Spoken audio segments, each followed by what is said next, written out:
নমস্কার বন্ধুরা, আজকে আবার চলে আসলাম নতুন আরেকটা মিনি ব্লগ নিয়ে। আজকে আমরা ছবি দেখেই বুঝতে পারছেন ব্লগটা কিসের হতে চলেছে।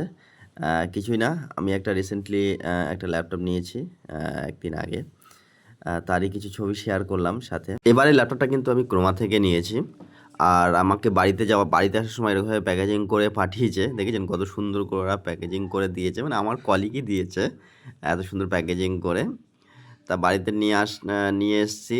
আর এই যে আনবক্সিংটা দেখতে পাচ্ছেন, এটা আমাকে ওখানে বসেই করতে হয়েছে।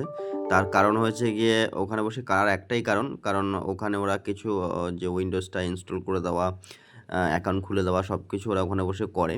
আমার অত কিছু জানা নেই।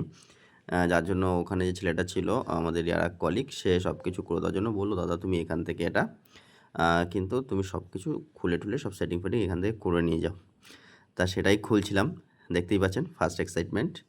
আনবক্সিং করা হয়ে গেছে। এবার পাওয়ার অ্যাডাপ্টারটা দেখছি। কিন্তু পাওয়ার অ্যাডাপ্টার কিন্তু আমি যতটা আশা ছিল আমার আগে যে থিনপ্যাড ছিল তার থেকে কিন্তু এটা দেখলাম ১৭০ ওয়াটের পাওয়ার অ্যাডাপ্টার রয়েছে। আর এবারের ল্যাপটপটা কিন্তু আমি গেমিং ল্যাপটপ নিয়েছি। কারণ গেমিং ল্যাপটপ নেওয়ার একটাই কারণ, আমার কিছু ফটো এডিটিংয়ের জন্যই নেওয়া। আর তাছাড়া নিজের টুকটাক যে কাজগুলো রয়েছে সেগুলো তো করতে পারবোই তার সাথে। দেখতেই পাচ্ছেন আমার আরেকটা কলিগ, আমারই একই সাথে আমরা কাজ করি ব্যাক অফিসে। তা সেও আমাকে একটু হেল্প করে দিচ্ছে। কারণ ল্যাপটপটার ওয়েটটা অনেকটাই ছিল। প্রায় অলমোস্ট ২.৫ কেজির কাছাকাছি ল্যাপটপটা ছিল। আর আমি নিয়েছি কিন্তু এবার আ Lenovo লাক মডেল। এই যে লাক LOQ লাক মডেল। লাক মডেলটার কিন্তু ফিডব্যাকটা কিন্তু অনেকটাই ভালো ছিল, যার জন্যই নেওয়া। আর তার পিছনে আরেকটা কারণ ছিল, কারণ লাক মডেলের আমার যা কনফিগারেশন অনুযায়ী যা ভ্যালুটা ছিল অনেকটাই কম ছিল। অন্যান্য ল্যাপটপের অনেকটাই ভ্যালু ছিল। যার জন্যই নেওয়া। তবে ফিডব্যাক আমি খুব ভালো দেখেছি YouTube এ বা অন্যান্য সাইটে, যার জন্যই আমার এটা নেওয়া। তা ছোট্ট করে যদি কনফিগারেশন বলতে যাই তাহলে আপনি এটায় 144 রিফ্রেশ রেট পাবেন। আর আমার 1 টিব রয়েছে SSD, আর i5 13 জেনারেশন HX প্রসেসর রয়েছে। আর IPS ডিসপ্লে রয়েছে 300 নিট পর্যন্ত ব্রাইটনেস।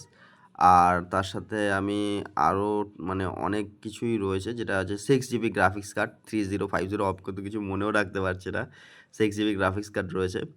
আর তার সাথে রয়েছে 16 জিবির LPDDR5 র্যাম। তা কনফিগারেশন মোটামুটি ভালোই ছিল, যার জন্যই এটা নেওয়া। দেখলাম আমার সব কাজই আমি মোটামুটি করতে পারবো। সেই হিসেবে প্রাইসটাও অনেকটাই হাই চলে গেছে, অলমোস্ট ৮০ র কাছাকাছি চলে গেছে। আর সেকেন্ডলি আপনি জানেন যে এত দাম দিয়ে ল্যাপটপটা নেওয়ার কথা ছিল না।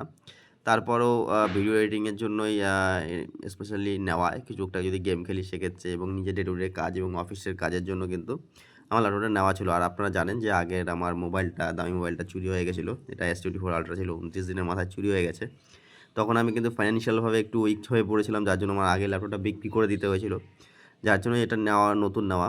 এটাও কিছু ডাউন পেমেন্ট, কিছু ইএমআই। দেখতে পাচ্ছি আমি বাড়িতে নিয়ে এসেছি, আমার মেয়ে কিন্তু পায়ের উপরে রেখেছি। ও কিন্তু তুলতে পারছে না, দেখতে পাচ্ছেন হেভি কষ্ট হচ্ছিল। তা ও বারবার করে বলছে, "সরিয়ে দাও, সরিয়ে দাও।" বলতে তো পারছে না, দেখিয়ে দিচ্ছে। তা আমার মেয়ে খুব খুশি হয়েছে, নিয়ে যেই এসেছি। এবার ওই দেখুন ওর উপরেই ও বসে পড়েছে। তবুও কিন্তু ল্যাপটপের কিছু হয়নি। ওকে বন্ধুরা, এখানে আমার ছোট্ট মিনি ব্লগটা শেষ করছি। ভালো লাগলে একটা লাইক করবেন, একটা শেয়ার করবেন, একটু কমেন্ট করবেন। এর থেকে আর বেশি কিছু আসা নেই। Bye bye friend.